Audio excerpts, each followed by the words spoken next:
আসসালামু আলাইকুম বন্ধুগণ, সবার কি অবস্থা? ভাই আমার তো গরমের অবস্থা ভালো না, আপনাদের কি অবস্থা জানি না। কিন্তু যারা বড় লোক আছে তারা সবাই সুইমিং পুলে যায় চুবাচুবি করতেছে, বাট আমাদের মতো গরিব মানুষ আছে যারা আছে তাদের না আছে সুইমিং পুল, না আছে শহরে পুকুর। তো এই জন্য আপনাদের একটা নতুন কায়দায় আমি দেখাবো কিভাবে ঘরের মধ্যে আপনি পুকুর বা সুইমিং পুল বানায় ফেলবেন।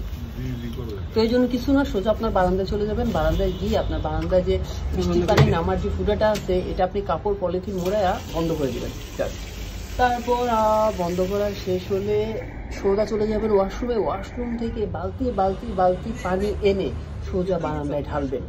আপনি জোরে ঢালবেন, স্লো মোশনে ঢালবেন, আস্তে ঢালবেন, যেমনি মন চায় ভাই যান, যেমনি মন চায় এমনি ঢালবেন। খালি ঢালবেন আর ঢালবেন যতক্ষণ না পর্যন্ত আপনি এইটা সুইমিং পুল আপনার হয়ে যাচ্ছে।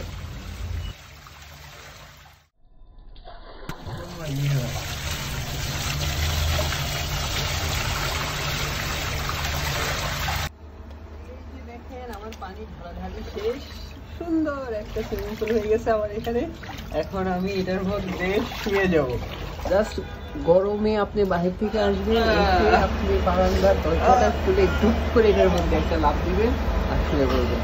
ভাইরে ভাই কি যে মজা, আমি আপনাদের বলে বোঝাতে পারবো না যতক্ষণ না পর্যন্ত আপনি এটার মধ্যে না যাবেন।